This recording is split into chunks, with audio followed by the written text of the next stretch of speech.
Assalamualaikum, selamat datang di Cerita Ocha. Semoga kalian tetap sehat ya. Yuk kita mulai ceritanya.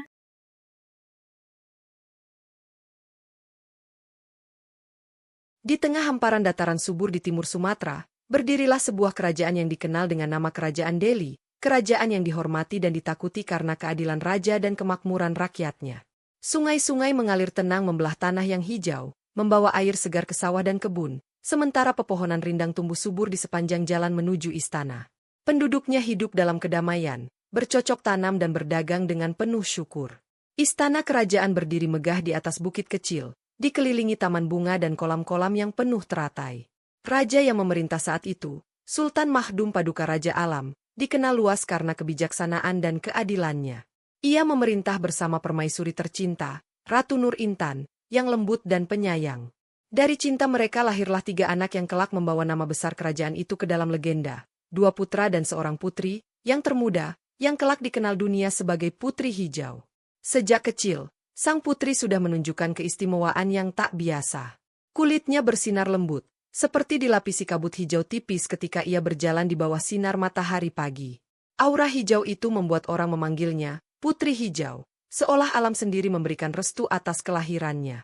Ia tumbuh menjadi gadis yang bukan hanya cantik, tapi juga memiliki kelembutan hati yang mampu menyejukkan siapapun yang berada di dekatnya. Ia suka menghabiskan waktu di taman, bercengkerama dengan hewan dan tumbuhan, dan setiap orang yang melihatnya akan merasa seperti berada di bawah naungan kesejukan alam. Penduduk kerajaan menyayangi dan memujanya, bukan hanya karena ia putri raja, tapi karena hatinya yang begitu dekat dengan rakyat jelata. Putri Hijau bukanlah satu-satunya anak raja. Ia memiliki 2 saudara laki-laki yang sama istimewanya dalam peran masing-masing. Sang sulung bernama Mambang Yazid, seorang prajurit tangguh yang telah menguasai ilmu bela diri dan strategi perang sejak usia muda. Badannya tinggi dan kekar, sorot matanya tajam seperti Raja Wali, dan suara langkahnya membuat para prajurit lain menghentikan obrolan dan berdiri tegak. Ia dididik untuk menjadi pelindung kerajaan, dan tak ada yang meragukan kemampuannya dalam bertempur di medan laga. Namun meskipun keras di medan perang, ia sangat menyayangi adiknya, Putri Hijau, dan menjadi pelindung setia yang tak pernah membiarkan siapapun menyakitinya. Adik yang lebih muda dari Mambang Yazid adalah Mambang Hayali, seorang pemuda yang tidak tertarik pada pedang dan pertempuran, tetapi sangat mendalami ilmu pengetahuan, sastra, dan sihir kuno. Ia sering terlihat duduk di perpustakaan kerajaan berjam-jam, membaca kitab-kitab tua berbahasa Arab dan Sanskerta, atau mengamati bintang-bintang dari menara istana saat malam tiba. Ia tahu nama-nama bintang dan gerakannya. Ia hafal mantra-mantra kuno dan memiliki ikatan spiritual dengan alam yang kuat. Bersama ketiga bersaudara ini, kerajaan Delhi seolah memiliki benteng yang kokoh, kekuatan, kebijaksanaan, dan cinta kasih. Masyarakat merasa aman dan dilindungi, dan tidak ada yang menyangka bahwa ketenangan ini akan segera diguncang oleh tamu tak diundang yang datang dari seberang lautan, membawa hasrat, ego, dan kehancuran. Kecantikan Putri Hijau memang bukan rahasia di dalam istana saja. Para pelaut, pedagang, dan utusan dari kerajaan tetangga yang datang ke Delhi selalu pulang membawa cerita tentang seorang gadis bangsawan yang tak hanya rupawan, tetapi juga memiliki aura misterius yang memikat. Kulitnya seperti embun pagi yang memantulkan cahaya dedaunan, begitu mereka menggambarkannya. Senyumnya mampu menenangkan hati yang sedang gelisah. Dalam waktu singkat, cerita tentang Putri Hijau menyebar jauh melampaui batas kerajaan. Hingga suatu hari, kabar itu sampai ke telinga Raja Aceh, penguasa yang dikenal angkuh, ambisius, dan haus akan kekuasaan. Raja itu sedang dalam masa pencarian istri yang pantas mendampinginya di tahta, dan begitu mendengar cerita tentang Putri Hijau, hatinya langsung terpikat, bukan hanya oleh kecantikan sang putri, tetapi oleh keinginan untuk menjadikan Delhi sebagai bagian dari kekuasaannya. Bagi Raja Aceh, menikahi Putri Hijau bukan sekadar urusan cinta, melainkan soal menundukkan satu kerajaan tanpa peperangan. Ia mengirim utusan istana dengan hadiah emas, batu permata, dan kain sutra terbaik untuk meminang sang putri. Tapi Putri Hijau, yang lembut namun tegas, dengan sopan menolak lamaran itu. Ia tidak ingin menjadi istri seorang raja yang tidak dikenalnya, dan ia yakin bahwa cinta tidak bisa tumbuh dari paksaan atau ketamakan. Penolakan itu sampai ke telinga Raja Aceh seperti tamparan keras yang melukai harga dirinya. Dalam benaknya, tak ada seorang pun yang berani menolak lamaran seorang raja besar. Dan sejak hari itu, api dendam mulai membakar hatinya, mengubah hasrat cinta menjadi kehendak untuk menghancurkan. Penolakan lamaran dari Putri Hijau sebenarnya telah dipertimbangkan dengan matang. Ia bukan sekadar menolak karena tidak tertarik, melainkan karena hatinya belum siap menyerahkan diri dalam ikatan pernikahan yang tidak dilandasi cinta sejati. Dalam kesunyian kamarnya, ia sempat termenung lama sebelum membuat keputusan itu. Ia membayangkan masa depan, membayangkan kehidupan sebagai ratu di kerajaan asing, hidup di bawah bayang-bayang ambisi seorang raja yang tidak dikenalnya. Ia sadar bahwa banyak putri lain akan langsung menerima lamaran seorang raja besar seperti Raja Aceh, demi kekuasaan dan kemewahan.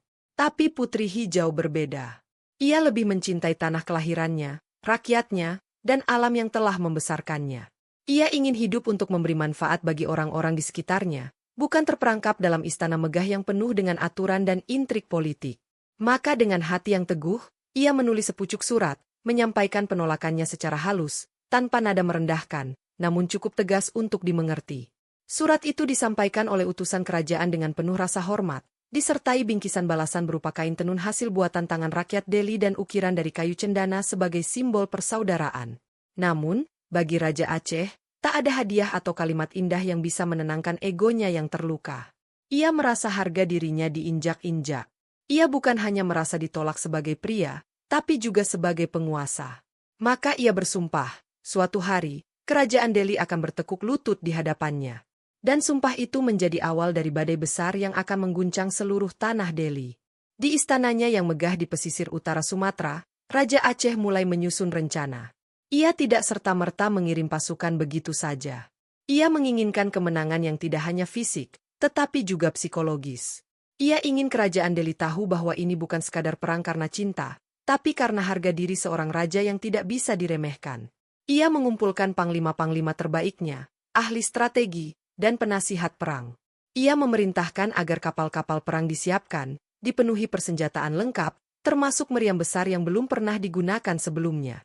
Pasukan terbaik dari seluruh wilayah Aceh dikumpulkan. Sementara itu, ia juga mengirim mata-mata ke Delhi untuk memetakan wilayah, mencari titik-titik lemah, dan menggali informasi sebanyak mungkin tentang kekuatan militer kerajaan itu. Raja Aceh bahkan meminta doa dari para ahli agama dan tabib spiritual agar perang ini mendapat restu langit.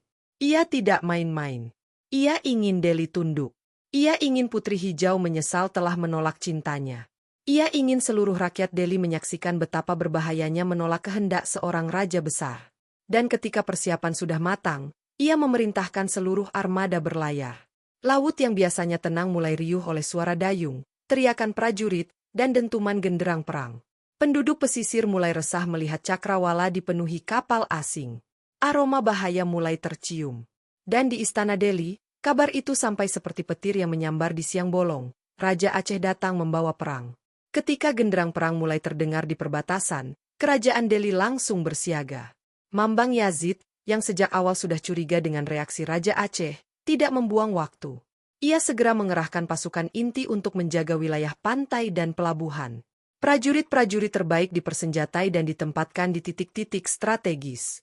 Sementara itu, Mambang Hayali naik ke menara tertinggi istana, membuka kitab-kitab sihir leluhur, dan mulai mempelajari mantera pelindung yang hanya digunakan saat bahaya besar mengancam kerajaan. Ia tahu, kekuatan fisik saja tidak cukup. Musuh yang mereka hadapi bukan hanya manusia biasa, tapi seorang raja yang didukung kekuatan politik, militer, dan spiritual. Di sisi lain, Putri Hijau tidak tinggal diam. Ia mendampingi ibunya merawat logistik, mempersiapkan tenda pengungsian untuk warga, dan membacakan doa-doa keselamatan setiap malam. Hatinya gelisah, bukan karena takut pada Raja Aceh, tetapi karena ia merasa bersalah telah menyeret kerajaannya ke ambang kehancuran hanya karena menolak cinta yang tidak tulus. Namun dalam hatinya, ia tetap yakin, keputusan menolak lamaran itu adalah hal yang benar. Ia tidak akan menyerahkan diri hanya demi menyelamatkan diri dari perang. Ia percaya, lebih baik mati membela kehormatan, daripada hidup dalam penyesalan.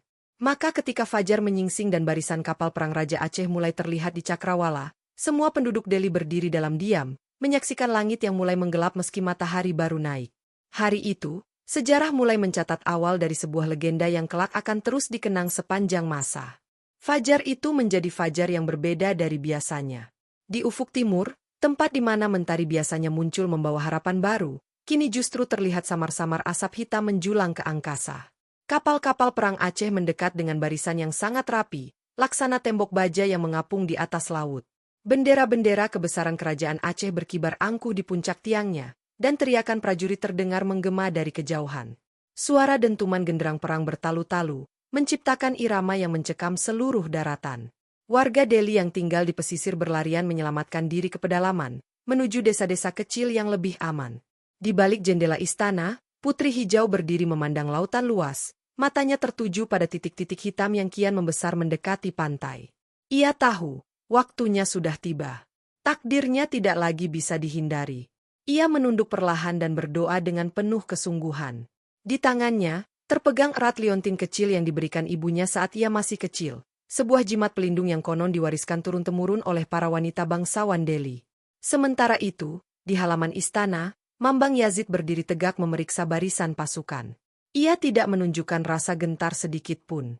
Ia paham, perang ini bukan sekadar pertahanan wilayah, tetapi pertaruhan kehormatan keluarga dan bangsanya.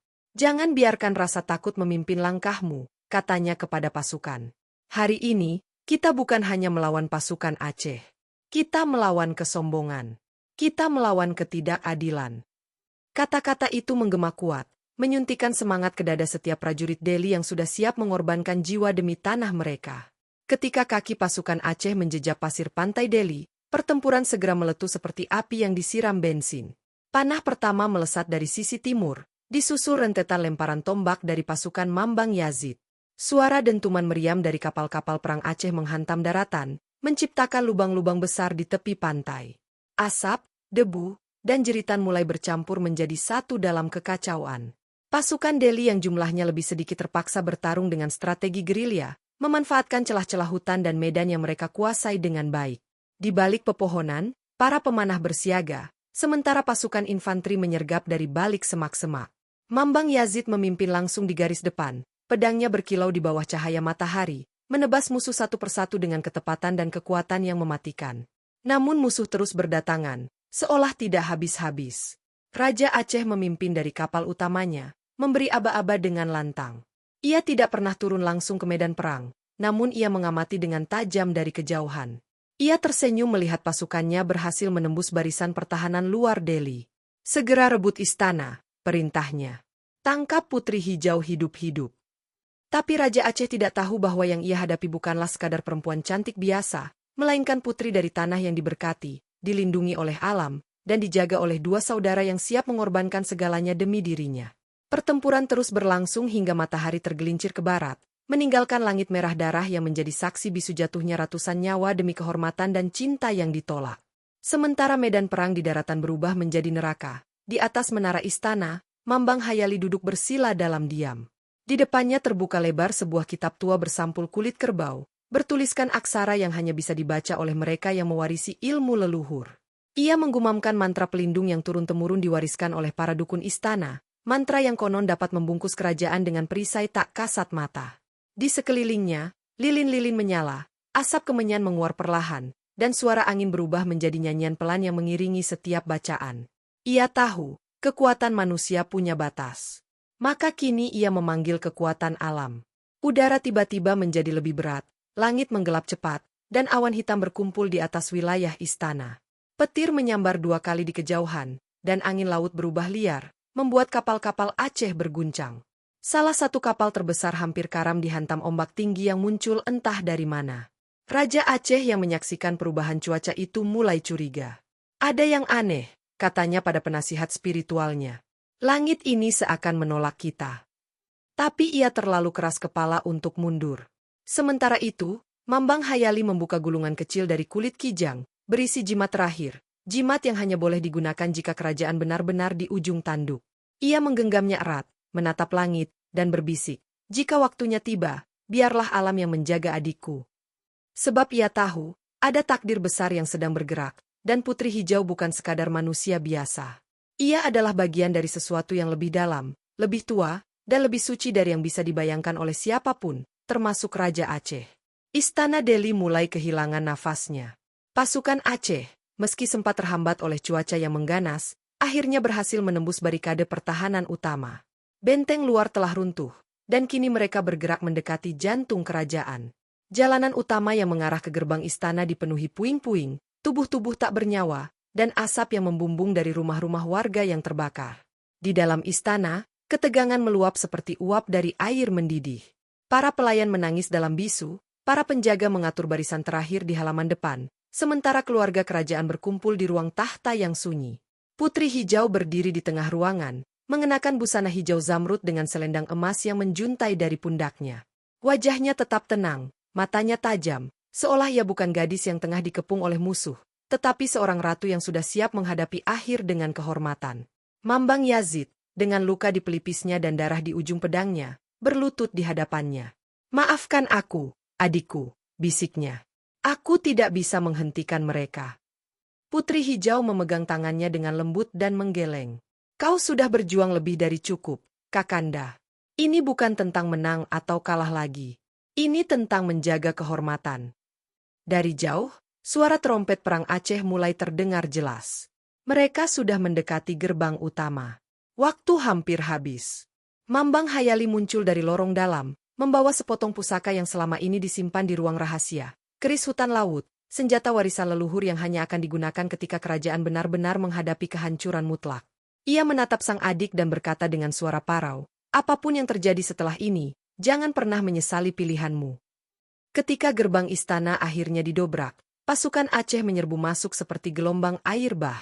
Suara senjata beradu, jeritan prajurit, dan denting baja mengisi udara. Mereka menyebar ke segala penjuru, mencari satu sosok yang menjadi alasan perang ini, Putri Hijau. Di ruang tahta, Mambang Yazid berjuang seperti harimau terluka. Ia menebas, menangkis, dan menerjang siapapun yang mencoba mendekati adiknya. Tubuhnya dipenuhi luka, tapi semangatnya tak kunjung padam. Di tengah kekacauan itu, Putri Hijau berdiri tegak, tangannya menggenggam jimat warisan ibunya yang sejak tadi ia sembunyikan di balik selendangnya. Hatinya telah mengambil keputusan. Ia tidak akan membiarkan dirinya ditangkap. Ia tidak akan menjadi hadiah kemenangan bagi raja yang menjadikan perasaan sebagai alasan untuk berkuasa. Dengan langkah pasti, ia mendekati pusat istana, ruang rahasia yang dulu hanya digunakan oleh para raja untuk bersemedi. Ia melantunkan doa dalam bahasa kuno, menyerahkan seluruh jiwa dan raganya pada kekuatan alam yang selama ini menyertainya. Dalam sekejap, cahaya hijau menyelimuti tubuhnya. Tanah bergetar, langit bergemuruh, dan suara aneh menggema dari dalam bumi. Semua yang menyaksikan kejadian itu, termasuk pasukan Aceh, terdiam dalam ketakutan dan keterkejutan. Tubuh Putri Hijau berubah menjadi sebuah meriam raksasa berwarna hijau zamrud, menghadap langsung ke arah musuh. Meriam itu bukan meriam biasa. Ia hidup, berdenyut, dan memancarkan aura panas dan marah. Lalu terdengar dentuman yang menggetarkan bumi. Meriam itu menembakkan cahaya hijau ke arah pasukan Aceh, menghancurkan barisan depan mereka dalam sekali tembak. Mereka lari tunggang langgang, panik, tak memahami apa yang mereka hadapi. Dentuman meriam itu menjadi momen paling mengguncang dalam sejarah kerajaan Delhi. Tak seorang pun, bahkan para prajurit Delhi sendiri, menyangka bahwa sang putri akan berubah menjadi kekuatan penghancur yang sedemikian luar biasa. Setelah tembakan pertama, tanah sekitar istana retak-retak, dan akar-akar pohon menjalar keluar dari tanah, seolah alam pun ikut marah atas kekejaman yang menimpa sang putri. Pasukan Aceh kacau balau. Barisan mereka terpukul mundur, kapal-kapal mereka yang bersandar di pelabuhan mulai terombang-ambing oleh gelombang laut yang tiba-tiba naik dan menggila. Raja Aceh, yang menyaksikan semua itu dari geladak kapalnya, membelalak tidak percaya. "Apa yang terjadi? Itu bukan manusia," bisiknya. Ia tak tahu bahwa yang sedang ia hadapi adalah wujud dari cinta tanah air yang murni, yang menjelma menjadi kekuatan ilahi. Sang putri telah menyatu dengan tanah dan langit Delhi. Ia bukan lagi sekadar seorang bangsawan, tapi penjaga abadi negerinya. Setelah beberapa tembakan, meriam hijau itu perlahan membisu. Cahaya di sekitarnya meredup, dan tubuh meriam mulai mengeras, membatu, dan akhirnya diam tak bergerak, seperti patung sakral. Di dalam diam itu, tersimpan jiwa Putri Hijau, yang telah memilih jalan yang tidak biasa, bukan menjadi korban, bukan menjadi tawanan, tapi menjadi pelindung abadi. Hingga kini, masyarakat sekitar masih percaya bahwa meriam hijau itu masih ada, tersimpan di tempat rahasia atau terkubur di bawah runtuhan istana tua di Delhi tua.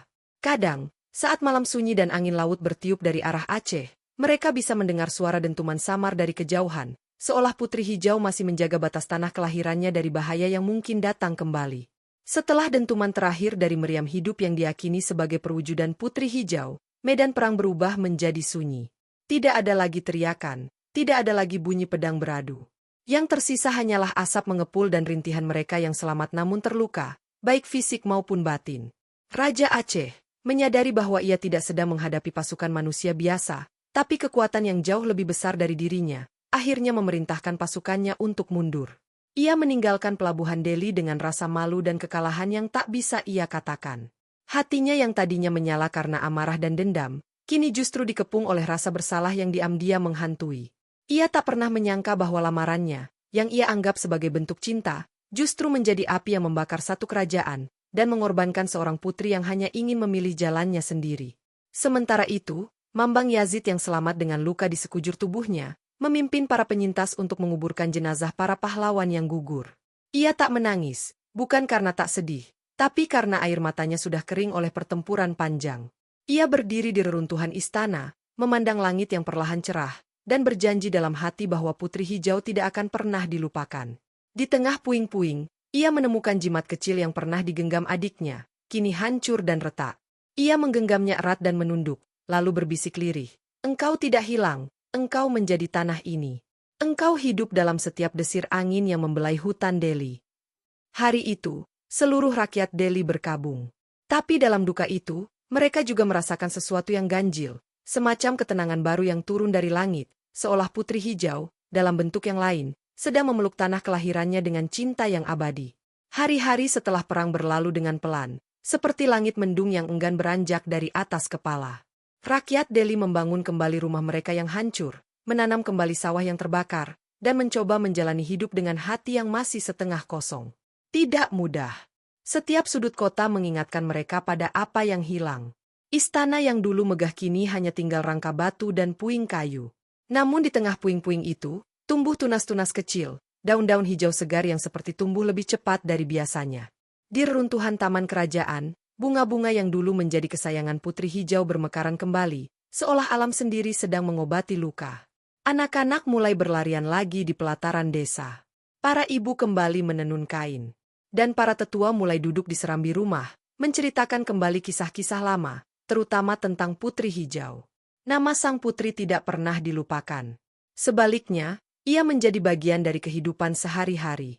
Di setiap rumah, ada lilin kecil yang dinyalakan setiap malam Jumat sebagai bentuk penghormatan. Di tengah kota, dibangun sebuah tugu sederhana berbentuk bunga teratai dengan relief wajah Putri Hijau di salah satu sisinya. Orang-orang datang ke sana tidak hanya untuk berdoa, tapi juga untuk mengingat bahwa kehormatan, keberanian, dan cinta pada tanah air tidak pernah mati. Di sekolah-sekolah, guru-guru mengajarkan legenda ini kepada murid-murid mereka. Bukan sebagai cerita dongeng semata, tapi sebagai warisan hidup yang membentuk jati diri orang Delhi. Mereka belajar bahwa menjadi wanita bukan berarti lemah, dan menolak bukan berarti durhaka. Kadang, penolakan adalah bentuk paling murni dari keberanian menjaga kehormatan diri. Tahun demi tahun berlalu, dan kerajaan Delhi perlahan bangkit kembali. Namun, tak ada satupun penguasa baru yang menempati istana seperti dulu. Mereka memilih membangun pusat pemerintahan baru di tempat yang sedikit lebih jauh dari lokasi asal, sebagai bentuk penghormatan pada tempat terakhir Putri Hijau muncul. Lokasi itu kini dikenal sebagai Delhi Tua, dan hingga kini dipercaya menyimpan aura mistis. Banyak peziarah datang dari berbagai daerah, tidak hanya dari Sumatera, tapi juga dari Malaysia dan Brunei. Mereka datang untuk berziarah ke reruntuhan, berdoa, atau sekadar menundukkan kepala di depan batu besar yang dipercaya sebagai bekas meriam hidup sang putri. Warga sekitar menyebutnya meriam puntung, karena bentuknya seperti bagian ujung meriam yang patah dan terkubur sebagian dalam tanah. Tiap malam tertentu, terutama ketika bulan purnama bersinar terang, beberapa orang mengaku melihat cahaya hijau lembut muncul dari arah reruntuhan. Ada pula yang mendengar alunan seruling atau nyanyian perempuan yang lembut, seolah berasal dari alam lain. Meski tidak ada bukti ilmiah, kepercayaan itu hidup kuat dalam hati masyarakat Delhi. Dan memang, legenda Putri Hijau bukan hanya tentang peperangan atau sihir, tapi tentang cinta yang menolak tunduk, tentang harga diri seorang wanita, dan tentang bagaimana sebuah nama bisa hidup lebih lama dari tubuh yang memikulnya. Ia bukan lagi sekadar tokoh dalam cerita rakyat. Ia adalah roh yang menyatu dalam setiap daun yang tumbuh, setiap anak yang dilahirkan, dan setiap langkah yang menapak tanah Delhi. Ia adalah Putri Hijau, legenda yang tidak akan pernah pudar dari sejarah dan hati bangsanya. Di tengah perubahan zaman dan bergantinya generasi, kisah tentang Putri Hijau terus mengalir dari mulut ke mulut, dari satu generasi ke generasi berikutnya, seperti sungai yang tak pernah kering. Ia hidup bukan di dalam buku sejarah resmi kerajaan, bukan pula dalam prasasti yang terpahat di dinding istana, melainkan dalam cerita rakyat yang diwariskan di beranda rumah-rumah Melayu, di tengah obrolan para orang tua kepada cucu mereka saat malam mulai turun, atau saat api unggun dinyalakan di acara-acara adat. Disitulah Putri Hijau benar-benar hidup. Ia bukan sekadar nama, tapi perasaan kolektif masyarakat Delhi terhadap sosok perempuan yang telah memilih untuk berdiri di sisi kehormatan, bukan kemewahan. Dalam cerita-cerita itu, Putri Hijau sering digambarkan bukan hanya cantik dan bersinar hijau, tetapi juga lembut dalam tutur, teguh dalam prinsip, dan bijak dalam menghadapi tekanan. Ia menjadi simbol perempuan yang tidak menyerah pada kekuasaan laki-laki hanya demi status atau kenyamanan. Anak-anak perempuan di Delhi tumbuh dengan cerita itu sebagai teladan. Mereka diajarkan bahwa cantik bukan soal wajah semata, tapi soal hati yang kuat, kepala yang tegak, dan pilihan-pilihan yang berani. Sementara anak laki-laki belajar untuk menghormati pilihan seorang perempuan, memahami bahwa cinta bukan tentang memiliki, melainkan menghargai keputusan dan kebebasan orang lain. Maka Putri Hijau tidak hanya menjadi cerita romantik atau kisah peperangan, tapi sebuah pelajaran karakter. Ia menjadi cermin, bukan hanya untuk wanita bangsawan, tetapi juga untuk rakyat jelata, bahwa kehormatan adalah milik siapa saja yang berani mempertahankannya. Legenda Putri Hijau tak berhenti di Delhi tua. Ia menjalar ke seluruh pesisir timur Sumatera, lalu melintasi Selat Malaka hingga ke tanah Melayu di Semenanjung. Dalam cerita rakyat di Malaysia, nama Putri Hijau juga disebut sebagai lambang keberanian perempuan bangsawan. Di negeri-negeri itu, ia dipuja bukan sebagai dewi, melainkan sebagai manusia biasa yang memilih jalan yang tidak biasa. Di tengah dunia yang masih didominasi oleh pemikiran patriarki, cerita Putri Hijau menjadi napas segar yang membangkitkan kesadaran bahwa kekuatan bukan hanya milik laki-laki. Ia adalah narasi yang memberi ruang bagi perempuan untuk menentukan jalan hidupnya tanpa harus tunduk pada tekanan sosial atau politik. Banyak komunitas perempuan, terutama di Sumatera dan wilayah Melayu lain, menjadikan kisah ini sebagai simbol perjuangan. Di beberapa kampung, bahkan dibuat pertunjukan rakyat seperti teater rakyat atau makyong yang mengangkat kisah Putri Hijau sebagai cerita utama. Lagu-lagu rakyat, gurindam, dan syair-syair lama mulai diciptakan untuk mengenang keberaniannya. Dalam beberapa versi, ia digambarkan sebagai jelmaan alam yang menjaga lautan dan hutan. Dalam versi lain, ia dianggap sebagai semangat leluhur yang akan muncul saat negeri dalam bahaya. Di kota-kota besar, nama Putri Hijau mulai digunakan sebagai nama sekolah, yayasan sosial, bahkan taman-taman kota. Ia telah menjadi ikon, melebihi batas legenda. Ia menjadi nama yang tak bisa dipisahkan dari identitas perempuan Melayu. Dalam diam, Putri Hijau telah memimpin satu bentuk perlawanan, bukan dengan senjata, bukan dengan kemarahan, tetapi dengan keberanian untuk menolak dan mempertahankan harga diri. Waktu terus berlalu, dan hari ini, ratusan tahun setelah peristiwa itu terjadi, tanah Delhi telah berubah menjadi kota modern yang ramai. Gedung-gedung menjulang, kendaraan berlalu lalang, dan kehidupan berjalan cepat.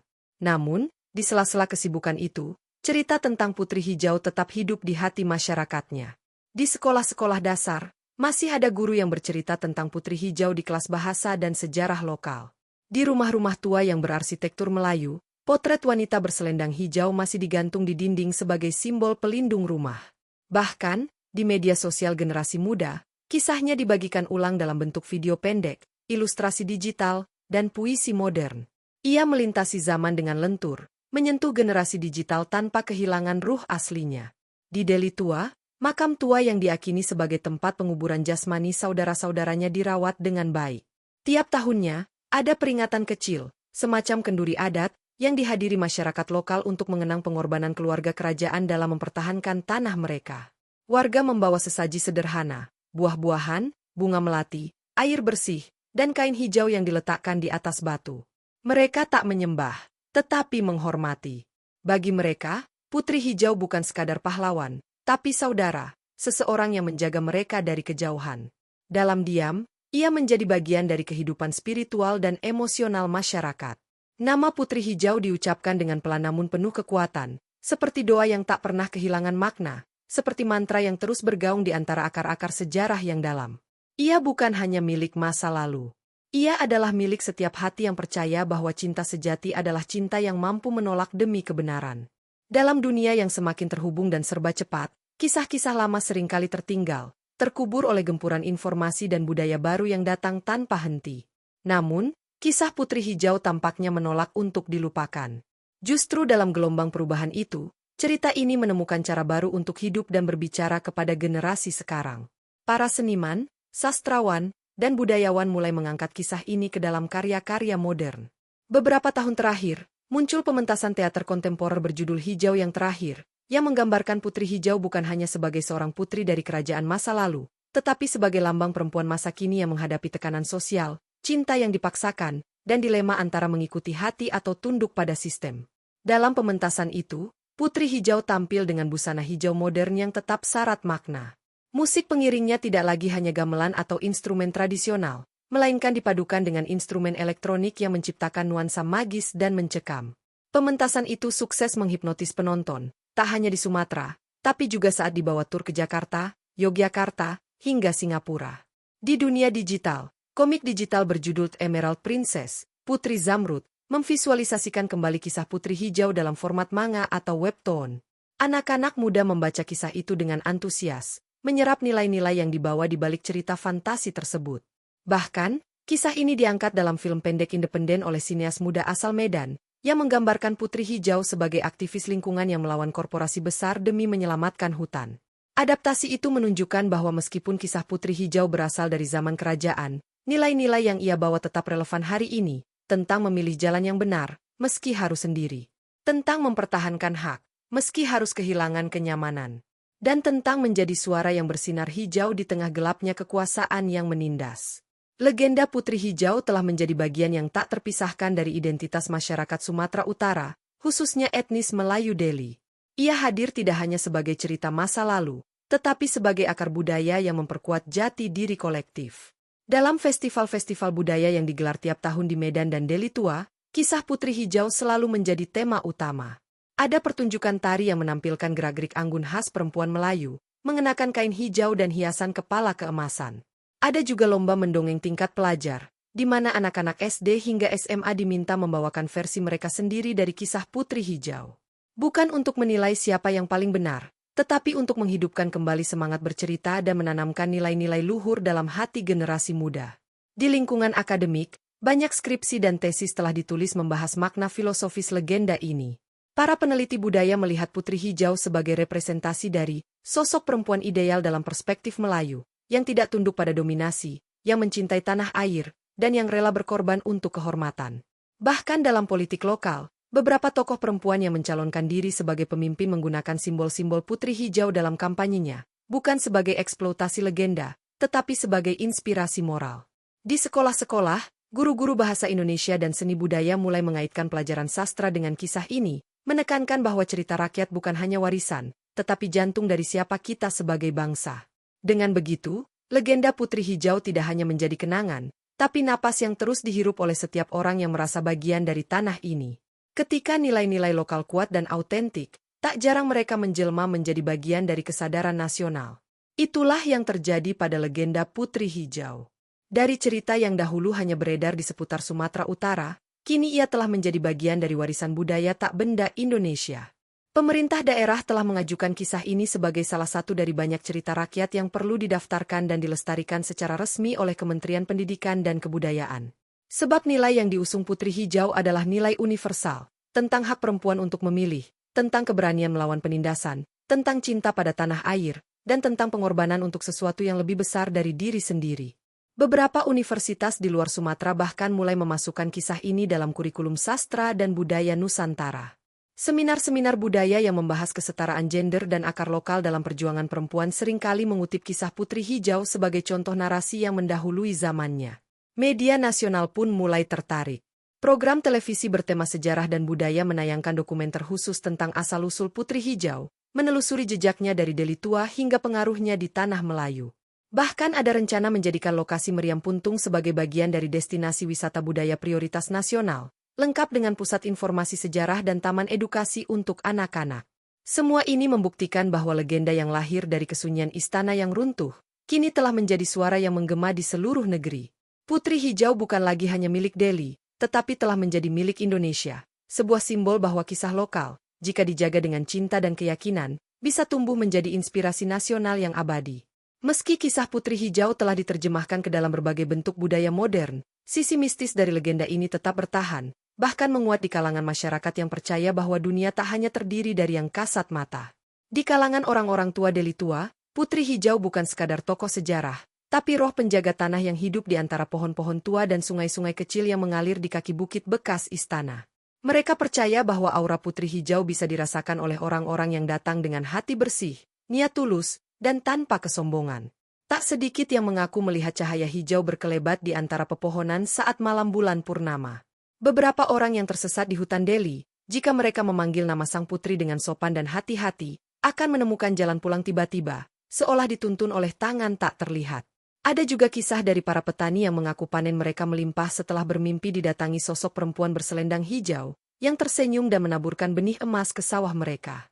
Bahkan para dukun dan tabib tradisional menyebut Putri Hijau sebagai penjaga gerbang halus, yang melindungi wilayah Delhi dari energi negatif. Oleh karena itu, masyarakat setempat memiliki aturan tidak tertulis. Jangan berkata kasar di area bekas istana, jangan membuang sampah sembarangan, dan jangan mencoba menyentuh batu meriam puntung sembarangan. Semua itu bukan karena takut akan kutukan, tapi karena rasa hormat yang mendalam terhadap jiwa besar yang pernah menyerahkan hidupnya untuk melindungi tanah ini. Dalam beberapa keluarga tua, terutama yang masih memegang teguh tradisi Melayu, ada ritual kecil yang dilakukan saat bayi perempuan pertama lahir. Sang bayi akan diselimuti dengan kain hijau yang sebelumnya telah didoakan oleh tetua kampung, diyakini sebagai bentuk pengharapan agar sang anak tumbuh dengan keberanian, kelembutan, dan martabat seperti Putri Hijau. Di sebuah sudut sepi di Delhi tua, berdiri satu pohon tua yang sangat besar dan rindang. Warga menyebutnya pohon hijau, karena daunnya yang selalu tampak segar sepanjang tahun, bahkan di musim kemarau. Konon, pohon itu tumbuh tepat di tempat di mana Putri Hijau terakhir kali berdiri sebelum berubah menjadi meriam hidup. Masyarakat percaya bahwa ruh sang putri bersemayam di sana, menjaga ketenangan dan keseimbangan di wilayah tersebut. Setiap malam Jumat Kliwon, sejumlah orang diam-diam datang ke pohon itu membawa bunga melati, dupa, dan air mawar. Mereka duduk bersila, menunduk, dan membisikkan doa-doa dengan penuh khusyuk. Doa-doa itu bukan untuk meminta kekayaan atau kekuasaan, melainkan untuk ketenangan batin, perlindungan keluarga, atau penyembuhan bagi orang sakit. Ada juga yang datang sekadar untuk mengucap terima kasih atas panen yang baik, hasil jualan yang lancar, atau mimpi yang terwujud. Mereka percaya bahwa Putri Hijau mendengar, bahwa jiwanya masih ada dan aktif menyentuh kehidupan orang-orang yang datang dengan hati jernih. Beberapa orang bahkan percaya bahwa Putri Hijau bisa hadir dalam mimpi, memberikan petunjuk atau peringatan kepada mereka yang akan menghadapi pilihan penting. Kisah-kisah seperti itu tidak dianggap sebagai tahayul oleh masyarakat setempat, melainkan sebagai bentuk hubungan spiritual yang tidak bisa dijelaskan dengan logika semata. Bahkan, seorang ustaz sepuh yang dikenal bijaksana di daerah itu pernah berkata dalam ceramahnya, Putri Hijau adalah peringatan bahwa yang gaib tidak selalu menakutkan. Ia adalah kekuatan yang menjaga, selama kita juga menjaga hati kita. Pohon tua itu kini dijaga oleh keluarga keturunan penjaga istana, yang merawatnya seperti merawat pusaka. Mereka tidak mengomersialkan tempat itu, tidak membangun kios atau loket tiket, karena mereka percaya, apa yang suci tidak boleh dijual, hanya bisa dihormati. Di tengah dunia yang makin modern dan materialistis, kepercayaan kepada sosok Putri Hijau tetap bertahan dengan cara yang tenang namun dalam. Ia bukan bagian dari agama formal, tetapi menjadi lambang spiritualitas lokal yang mengakar kuat. Bahkan, beberapa tokoh agama di wilayah tersebut tidak pernah melarang keyakinan kepada Putri Hijau, selama tidak menyekutukan atau menjadikannya sesembahan. Sebab mereka tahu, ini bukan tentang pemujaan, melainkan tentang rasa cinta dan hormat pada sosok yang telah memberikan segalanya untuk negeri ini. Di banyak rumah adat, masih terdapat lukisan atau ukiran kecil berbentuk daun hijau dengan mata lembut di tengahnya, simbol metaforis dari kehadiran Putri Hijau yang melihat, memeluk, dan menjaga. Di hati masyarakat, Putri Hijau adalah semacam ibu spiritual yang tidak pernah marah, tetapi selalu mengingatkan. Ia bukan dewi, bukan malaikat, tetapi sosok manusia yang telah mencapai kemuliaan karena pengorbanannya yang tulus.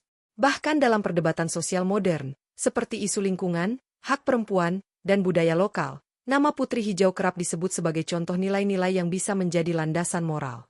Ia mengajarkan bahwa kekuatan tidak harus ditunjukkan dengan kekerasan, dan bahwa memilih untuk menolak adalah hak yang sah, apalagi jika itu demi menjaga martabat dan kebenaran. Keyakinan pada Putri Hijau bukanlah bentuk nostalgia buta, tetapi sebuah kesetiaan terhadap nilai-nilai luhur yang dirasa makin langka hari ini. Ia hadir di antara doa-doa malam yang lirih, di tengah taman-taman yang dijaga dengan penuh kasih, dan di dalam hati orang-orang yang percaya bahwa meski tubuhnya tak lagi tampak, jiwanya tetap hidup di setiap daun yang bergoyang dan embun yang jatuh di tanah Delhi. Dan selama tanah ini masih dihuni oleh orang-orang yang mengingatnya dengan cinta, legenda Putri Hijau akan terus bernapas, lembut, namun tak pernah mati.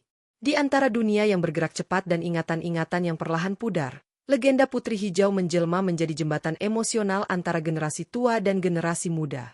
Kisahnya tidak dibekukan dalam museum atau disimpan dalam lembaran kertas kuno saja, tapi terus bergerak, menjelma, dan dihidupkan kembali dalam bentuk-bentuk baru yang relevan dengan zaman. Anak-anak muda mungkin tidak lagi duduk bersila mendengarkan cerita di bawah lampu teplok seperti dahulu, tapi mereka membaca versi digital dari kisah Putri Hijau di ponsel mereka. Mereka membuat konten tentangnya di media sosial, cerita pendek, animasi, bahkan puisi-puisi visual. Dan anehnya, meski tampilannya berubah, jiwa dari kisah itu tetap sama, bahwa dalam hidup, ada saatnya kita harus memilih jalan yang lebih berat demi hal yang lebih benar. Para orang tua pun tak merasa kehilangan. Mereka senang melihat bahwa kisah yang dulu mereka dengar dari kakek nenek mereka kini diolah ulang oleh cucu-cucu mereka dalam bentuk yang lebih kreatif. Dalam banyak keluarga, terjadi dialog lintas generasi yang menghangatkan. Kenapa Putri Hijau menolak Raja Aceh? Yah, tanya seorang anak. Karena cinta bukan tentang tunduk. Nah, cinta itu tentang kebebasan untuk memilih, jawab sang ayah. Dari satu pertanyaan kecil, lahir diskusi yang membuka pikiran dan menyentuh hati. Dengan begitu, legenda ini menjadi benang halus yang menjahit ingatan kolektif sebuah masyarakat. Ia menghubungkan nilai-nilai lama dengan cara berpikir modern, dan menunjukkan bahwa kearifan tradisi tak pernah benar-benar ketinggalan zaman jika disampaikan dengan hati. Dalam dunia yang kerap membuat manusia lupa pada akar dan jati dirinya, kisah seperti Putri Hijau menjadi kompas batin, yang menuntun pulang ke nilai-nilai sejati yang menghidupi manusia, keberanian, kejujuran, dan cinta yang murni. Menariknya, meski legenda Putri Hijau berakar dari budaya Melayu Delhi, ia tak pernah menjadi cerita eksklusif yang hanya milik satu etnis atau golongan. Justru sebaliknya, kisah ini diterima luas oleh beragam lapisan masyarakat. Dalam komunitas Tionghoa di Medan, kisah Putri Hijau dikenal dan dihormati sebagai cerita rakyat lokal yang syarat nilai.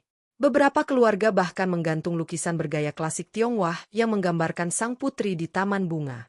Di kalangan Batak Toba, yang secara budaya berbeda dari Melayu Delhi, kisah ini tetap dikenal dan dibicarakan, meski dalam narasi yang sedikit berbeda. Bahkan komunitas Kristen dan Muslim di Sumatera Utara tidak pernah mempermasalahkan sisi spiritual dari legenda ini. Sebab, Putri Hijau tidak pernah diposisikan sebagai tokoh religius, tetapi sebagai simbol kemanusiaan yang universal. Ia mengajarkan kebaikan yang tak bergantung pada suku atau agama. Dalam perayaan lintas budaya dan festival kebinekaan yang digelar di Medan, kisah Putri Hijau sering menjadi bagian dari acara. Anak-anak dari berbagai latar belakang menampilkan drama kecil tentang sang putri dengan pakaian adat masing-masing, membuktikan bahwa kisah ini telah melampaui batas identitas kultural dan menjadi milik bersama.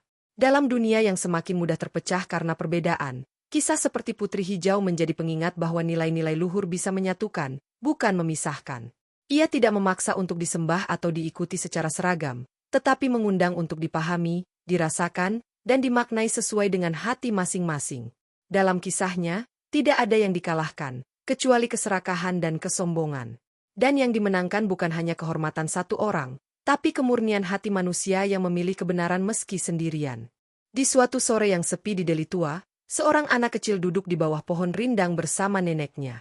Ia memandangi langit yang perlahan berubah jingga dan bertanya polos, "Nek, apakah Putri Hijau masih ada?" Sang nenek tersenyum, memeluk si cucu, dan menjawab lembut, "Kalau kamu mendengar daun bergesekan pelan, itu mungkin suaranya yang sedang bernyanyi." Anak itu terdiam, lalu menutup mata, mencoba mendengarkan lebih saksama. Bagi sebagian orang, jawaban itu mungkin hanya dongeng. Tapi bagi mereka yang tumbuh dengan kisah ini, itu adalah kebenaran yang tak butuh pembuktian ilmiah. Sebab, ada jenis kebenaran yang hidup di dalam rasa, bukan angka. Dan legenda Putri Hijau adalah salah satunya. Ia bukan hanya cerita untuk menghibur, tapi sumber kekuatan saat dunia terasa terlalu bising dan menyesakan.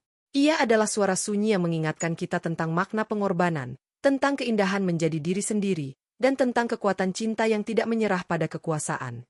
Dalam setiap daun yang gugur, dalam setiap embun yang jatuh, dalam setiap langkah yang jujur dan penuh kasih, Putri Hijau hadir, tanpa harus terlihat, cukup dirasakan. Ia hidup dalam senyuman orang yang menolak dibeli harga dirinya.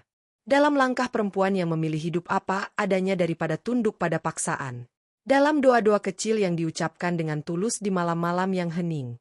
Maka ketika generasi berganti, teknologi berubah, dan dunia terus berlari, satu hal tetap, suara daun itu tak pernah diam. Ia berbisik kepada siapapun yang mau mendengar, jadilah hijau. Teguh, lembut, dan tak tergantikan. Waktu terus berjalan, dan setiap jengkal tanah yang pernah dilewati oleh kaki putri hijau kini telah berubah rupa. Di atas tanah istana yang dulu megah, tumbuh rumah-rumah, jalan-jalan beraspal, dan toko-toko kecil yang menjadi denyut kehidupan baru masyarakat Delhi tua. Namun meski bangunan berubah, hati orang-orang di sana tetap menyimpan ruang khusus untuk sang putri. Ia tinggal bukan di istana, tetapi di lipatan-lipatan kenangan, di antara doa yang dibisikkan pelan sebelum tidur, di dalam cerita pengantar mimpi yang dituturkan para ibu kepada anak-anak mereka. Tidak ada hari khusus yang ditetapkan untuk memperingatinya, karena setiap hari adalah hari untuk mengingatnya, bukan dengan upacara megah, tapi dengan hidup yang setia pada nilai-nilainya. Para perempuan muda tumbuh dengan mengenalnya sebagai simbol bahwa kecantikan bukan tentang dilihat, tetapi tentang keberanian memilih dan bertahan. Para lelaki muda belajar menghargai bahwa cinta sejati tidak bisa dipaksakan, dan bahwa kekuasaan tanpa empati adalah kekosongan.